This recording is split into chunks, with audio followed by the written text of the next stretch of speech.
ഉണ്ണിയുടെ അപ്പുറത്തെങ്ങാനും കാണും. അവൻ കാപ്പ് കുടിക്കുന്ന കാര്യം മറന്നു കാണും. എടാ ഉണ്ണി, നീ കാപ്പ് കുടിക്കുന്നില്ലേ? കഴിക്കാനൊരു മൂടില്ലമ്മേ. ഞാൻ ഇന്നോ നാളെ ഇവിടുന്ന് മാറി താമസിച്ചാലോ എന്ന് ആലോചിക്കുക. എന്താ? കല്യാണ മുഹൂർത്തം അടുത്തടുത്ത് വരികയല്ലേ ഞങ്ങൾ രണ്ടാളുടെ. എടാ നീ ഇവിടുന്ന് മാറി താമസിക്കണമെന്ന് ഞാൻ വെറുതെ പറഞ്ഞതല്ലേ, നീ അത് സീരിയസ് ആയിട്ട് എടുത്തത്? നീ തമാശയായിട്ട് പറഞ്ഞാണെന്ന് എനിക്കറിയാം. പക്ഷേ നിന്റേതായിട്ടൊരു ജീവിതം തുടങ്ങുമ്പോ ഞാൻ ഇനി ഇവിടെ പറ്റിക്കൂടുന്നത് ശരിയാണോ അമ്മേ? അമ്മ വിഷമിക്കണ്ട. അമ്മയുടെ രുചികരമായ പാചകം അനുഭവിക്കാൻ ഞാൻ ഭാര്യയും കൂട്ടി അടിക്കടി അല്ല ദിവസവും ഇങ്ങോട്ട് വന്നോളാം. ഇവിടെ അടുത്താണല്ലോ വീട്. നിന്റെ വീട് ദൂരെ ഞാനൊന്ന് കണ്ടില്ലല്ലോ. അവിടെ സംഗതിയൊക്കെ ഒന്ന് സെറ്റപ്പ് ചെയ്യണ്ടേ? പബ്ലിക് പ്രോസിക്യൂട്ടർ ആണെന്ന് കരുതി വിളിക്കാൻ മടിക്കണ്ട, ഏത് സമയത്ത് ഞാൻ വരാം. നിന്റെ കാര്യങ്ങൾ നോക്കാൻ തന്നെ നിനക്ക് സമയമില്ല. വീട് മെനകെടാക്കാൻ അമ്മായിയപ്പൻ അവിടെ ഒരാളെ നിർത്തിയിട്ടുണ്ട്. ഷോക്കേസ് ഉണ്ടാക്കുക. ഓ, അപ്പൊ കല്യാണത്തിന് മുമ്പേ അമ്മായി അച്ഛൻ മരുമോനെ അങ്ങ് ഏറ്റെടുത്തു അല്ലേ? ഇത്രയും കാലം ഇവിടെ നിന്ന് അനുഭവിച്ച യാതനകളൊക്കെ ഈ കല്യാണത്തോടെ തീരുമെന്ന് ജാതകത്തിൽ പറഞ്ഞിട്ടുണ്ട്. ഇത് ഉറപ്പിച്ച അന്ന് മുതൽ എനിക്ക് നല്ല ടൈമാ അമ്മേ. എന്നാ ഒന്ന് കാപ്പി കഴിക്കണോ? എന്നാ വേണ്ട. എന്നാ കഴിച്ചോളാം. വെറുതെ അതും ഇതുമൊക്കെ ആലോചിച്ച് ഞാൻ എന്തിനാ എന്റെ ശരീരം മെലിയിപ്പിക്കുന്നത് അല്ലേ? എന്താ ചമ്മന്തിയാ? ദോശ അമ്മേ? അവിടെ തണുത്ത് പോയി. അയാൾ എന്താ ഉദ്ദേശിക്കുന്നത് എനിക്ക് മനസ്സിലാവുന്നില്ല. ഫയല് കാണുന്ന മുമ്പ് തന്നെ അയാൾ കേസ് മുഴുവൻ പഠിച്ചിരിക്കുന്നു. കേസ് അയാളുടെ കയ്യിൽ നിന്ന് മാറ്റാൻ വഴിയൊന്നുമില്ല. വിട്ടിത്തരം പറയാതിരിക്കും. പൊതുജന താല്പര്യമുള്ള കേസായോണ്ടല്ലേ എല്ലാവർക്കും സമ്മതനായ നന്ദകുമാറിനെ തന്നെ പോസ്റ്റ് ചെയ്തിരിക്കുന്നത്.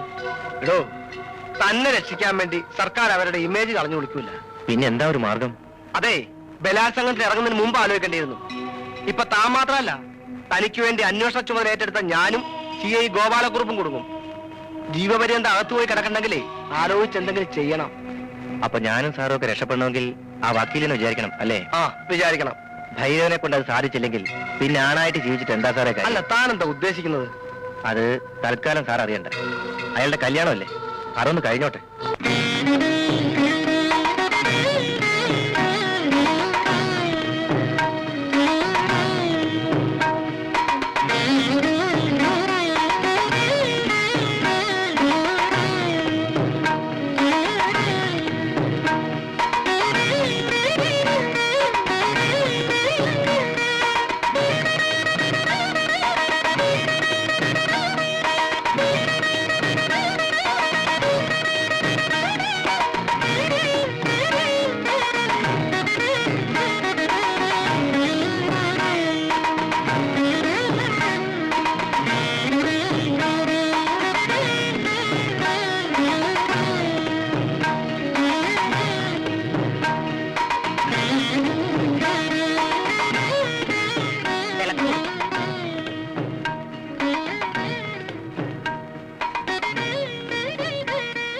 വലതുകാലം വെച്ച് കയറുമോളെ. വസന്തം വാഗമലരേ ഉദന്തം സുരഭിലമാക്കി തുളുമ്പും തൂനിലാവാലെ കലോടി തളിരുടലാകെ പാരിളം തിങ്കളേ പൊന്നോമൽ ചുണ്ടിലെന്നും താമരത്തേനുലാവും പൈമ്പാലായി പെയ്തിറങ്ങാം ഒന്നരികെ വാ.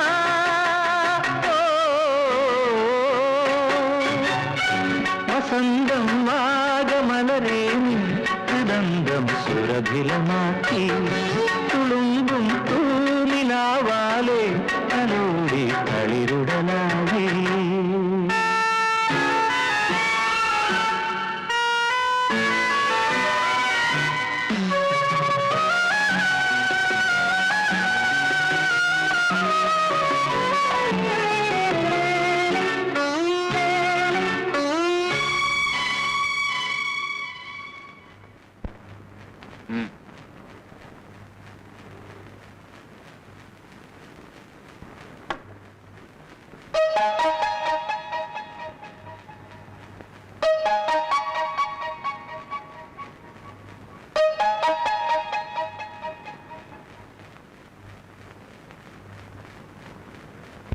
ആരാധനാലയങ്ങൾ ഇടിച്ചു പൊളിക്കാൻ 6 അംഗ കമ്മിറ്റിയെ നിയോഗിച്ചിരിക്കുന്നു. രാവിലെ ഉള്ള ചായ തന്നൂടെ? ചായ തന്നൂടെ വസന്തകോകിലെ? ഇവള് ചത്ത. എന്താ? അല്ല, ചായ വേണോന്ന് പറഞ്ഞായിരുന്നു. അല്ല, ചാരായം വേണോന്ന് പറഞ്ഞ പോലെ തോന്നി. അത് തോന്നലായിരുന്നു. അത് ശരി. ഒന്ന് പിടിച്ചേ. ഒന്ന് കാലിങ്ങോട്ട് മാറ്റോ, ഒന്നിങ്ങോട്ട് മാറ്റോ. ഈ എണീറ്റാൽ ഉടനെ ചായ കുടിക്കണമെങ്കിലേ ചേട്ടനും കൂടെ അടുക്കളയിലോട്ട് വന്ന് എന്നെ ഒന്ന് ഹെൽപ്പ് ചെയ്തൂടെ? ആ ഹെൽപ്പ് വേണോ? എന്നാ ഞാൻ പറഞ്ഞ പോലെ ഒരു സെർവന്റ് ഏർപ്പാട് ചെയ്യണം. ഉം. ഓഫീസിൽ പോക്കും അടുക്കള ജോലിയും കൂടെ എനിക്ക് ഡിഫിക്കൽട്ടാ. ഓ, ആ പിന്നെ ചേട്ടാ, ഉം. അഡ്വക്കേറ്റ് നന്ദകുമാർ ചേട്ടന്റെ ഫ്രണ്ടാണെന്നല്ലേ പറഞ്ഞത്? ആ എന്താ അവനെ പറ്റി വാർത്ത വല്ലതും പത്രത്തിൽ വന്നോ? വാർത്ത വരാനുള്ള സമയമായിട്ടില്ലല്ലോ. പ്രശ്നങ്ങൾ അവിടെ തുടങ്ങിയിട്ടല്ലേ ഉള്ളൂ. ചേട്ടാ, ഞാൻ നന്ദകുമാറിന്റെ വൈഫുമായി ഒന്ന് ടോക്ക് ചെയ്താലോ? അങ്ങനെ ടോക്കണ്ട. അല്ല, പെണ്ണിന്റെ മനസ്സിൽ എന്താണെന്നറിയാലോ? വല്ല ലവ്വോ എന്താ? ലവും ഇല്ല ക്യൂവും ഇല്ല. ഇനി അഥവാ അവളുടെ മനസ്സിൽ എന്തെങ്കിലും ഇച്ചിരി ഉണ്ടെങ്കിൽ അത് വളച്ചൊടിച്ച് വലുതാക്കി കാണിക്കുന്നത്, അല്ലെങ്കിൽ വക്കീലന്മാരുടെ പൊതു സ്വഭാവമാണ്. ഇതുകൊണ്ടാണ് ഞാൻ LLBക്ക് പോകാത്തത്. നീ അവിടെ ചെന്ന് സംസാരിച്ച് ചൊടുത്തി എന്താ എന്നെ വിളിച്ചത്? നീ എന്നോ? കല്യാണം കഴിഞ്ഞ് ഇത്ര ദിവസമേ ആയുള്ളൂ, അപ്പോഴേക്കും കണ്ടില്ലേ ഒരു പുരുഷ മേധാവിത്വം? നീ പോലും. ഞാൻ പിന്നെ എന്റെ ഭാര്യ എന്താ വിളിക്കേണ്ടത്? വസന്ത കോകിലെന്ന് വിളിക്കണം. ഓ, അത് ഭയങ്കര നീളമല്ലയോ? എന്നാ പിന്നെ ചേട്ടന്റെ ഇഷ്ടം പോലെ അങ്ങ് ചുരുക്കി വിളിച്ചോ. എങ്ങനെ ചുരുക്കും? സുലോചനെ സുലു, ആ. വസുന്ധരെ വസു, ആമീനെ ആമി എന്നൊക്കെ വിളിക്കൂലേ? അതുപോലെ. അയ്യോ, ഈ ബുദ്ധി എനിക്ക് പോയില്ലല്ലോ. അതെ. വസന്ത കോകില, വസന്ത എന്ന് വിളിച്ചാലോ? അയ്യോ അത് വേണ്ട, അത് കോഴികൾക്ക് വരുന്ന ഒരു അസുഖം. ആഹാ. കോകിലെന്ന് വിളിച്ചാ? അയ്യോ അത് വേണ്ട, നിന്റെ ശബ്ദം വെച്ച് നോക്കുമ്പോ ഒട്ടും ശരിയാവൂല. ആ. ഞാൻ ഒരു കാര്യം ചെയ്യാം, ആദ്യത്തെ അവസാനത്തെ അക്ഷരം ഒഴിച്ച് ബാക്കിയെല്ലാം കളയാം. ആ. വസന്ത കോകില വ ല വല കൊള്ളാം. വലേ. ആൾക്കാര് ഓ, ഈ ആൾക്കാർക്ക് റോഡിൽ എന്താ കാര്യം? അത് തന്നെ. അയ്യോ, ജലദോഷം. അല്ല, മുടി ദോഷം. ജലദോഷം. ആ, ശരി.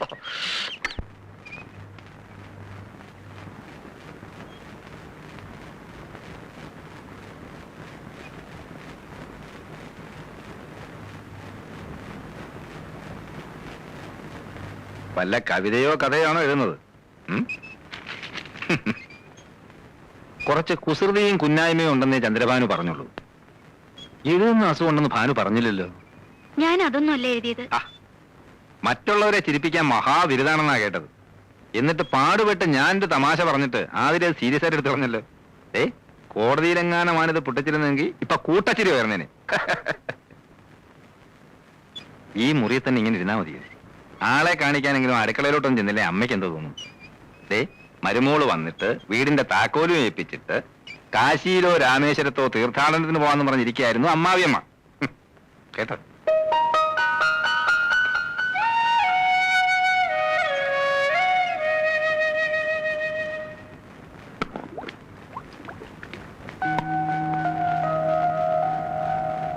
അടുക്കള കാര്യങ്ങളിൽ അമ്മയെ സഹായിച്ചിരുന്നത് അനിയത്തിയാണെന്ന് ഞാൻ അറിഞ്ഞു. അതുകൊണ്ടാ അടുക്കള കയറാനൊരു മടി. സാരമില്ല, അമ്മ എല്ലാം പഠിപ്പിച്ചു തരാം. ഇതാ മേശപ്പുറത്തോട്ട് വയ്ക്ക്. അമ്മയ്ക്ക് ചെയ്യാൻ വയ്യാഞ്ഞിട്ടല്ല, ഭാര്യമാര് വെച്ചു വിളമ്പുന്ന കഴിക്കാനാ ഭർത്താക്കന്മാർക്ക് ഇഷ്ടം. അവരുടെ ഇഷ്ടാനിഷ്ടങ്ങൾ അറിഞ്ഞു പെരുമാറുന്നതാ ഒരു പെണ്ണിന്റെ മിടുക്ക്. അങ്ങനെയൊക്കെയാ നമ്മൾ അവരുടെ മനസ്സിൽ കടന്നുകൂടേണ്ടത്. എന്താ ചെയ്യേണ്ടതെന്ന് പറഞ്ഞാ മതി. ആദ്യമൊക്കെ ഞാനും ഇങ്ങനെയായിരുന്നു. അന്ന് പെൺകുട്ടികൾക്ക് ഇന്നുള്ള സ്വാതന്ത്ര്യമൊന്നുമില്ലല്ലോ. ഒരു വർഷം വല്ലാത്ത ശ്വാസം മുട്ടലായിരുന്നു. അത് ചെയ്താ കുറ്റമാകുമോ, ഇത് ചെയ്താ കുറ്റമാകുമോ എന്ന് ശങ്ക. അമ്മായിയമ്മ പോരെന്നൊക്കെ കേട്ടിട്ടില്ലേ? അത് ശരിക്കും അനുഭവിച്ചു. അവരുടെ മുമ്പിൽ നേരെ നിന്ന് സംസാരിച്ചു തന്നെ 2 വർഷം കഴിഞ്ഞ. ഇവിടെ അതൊന്നും വേണ്ടി വരില്ല. ഈ വീട്ടിലെ കാര്യങ്ങൾ നോക്കേണ്ടത് നീയാ. പിന്നെ ഭർത്താവിന്റെ അമ്മയാണെന്നുള്ള ഒരു സ്ഥാനം മാത്രമേ എനിക്കുള്ളൂ. ഇനി മോടെ ഇഷ്ടത്തിനായി ഇവിടെ സ്ഥാനം. ആട്ടെ, രാത്രിയിൽ ആഹാരം അവിടെ എത്ര മണിക്കാ? ഈ സമയത്താ. ആ, എന്നാ നന്ദനെ വിളിച്ചോളൂ, അമ്മ വിളമ്പാ.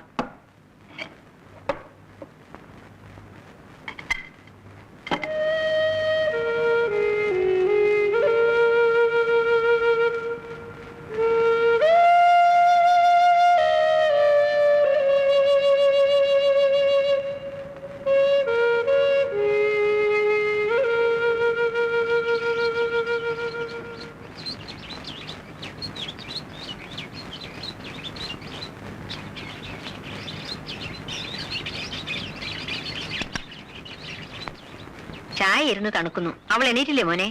ഉണർന്ന് കിടക്കാന്നാ തോന്നുന്നത്. എന്നാൽ ഇനി അവൾ എണീറ്റിട്ട് ചൂടാക്കാം. അമ്മേ,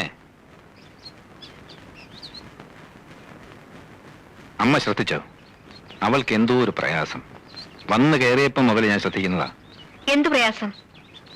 അമ്മ എന്നെ മറക്കണ്ട. അമ്മയ്ക്കും തോന്നിയില്ലേ? നമുക്ക് തെറ്റുപറ്റിയോ അമ്മേ?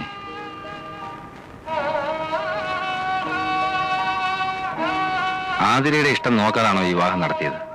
നിന്നോട് ഇതൊക്കെ ആര് പറഞ്ഞു? ജനിച്ച വീടും അച്ഛനെയും അമ്മയൊക്കെ വിട്ടിട്ട് വന്നതല്ലേ. പുതിയ ചുറ്റുപാടുമായിട്ട് ഇണങ്ങിച്ചേരാൻ ബുദ്ധിമുട്ട് കാണും. അതെനിക്കറിയാഞ്ഞിട്ടല്ല, അതെല്ലാ പെൺകുട്ടികൾക്കും ഉള്ളതല്ലേ. ഇതല്ല, എന്നോടെന്തോ ഇഷ്ടക്കുറവുള്ളതുപോലെ. വേണ്ടാത്തതൊന്നും ചിന്തിക്കണ്ട. അവൾ ഇങ്ങോട്ട് വന്നിട്ട് കുറച്ച് ദിവസങ്ങളിലേ ആയുള്ളൂ. എല്ലാം നേരെയാകുമെന്ന് സമാധാനിക്കേ.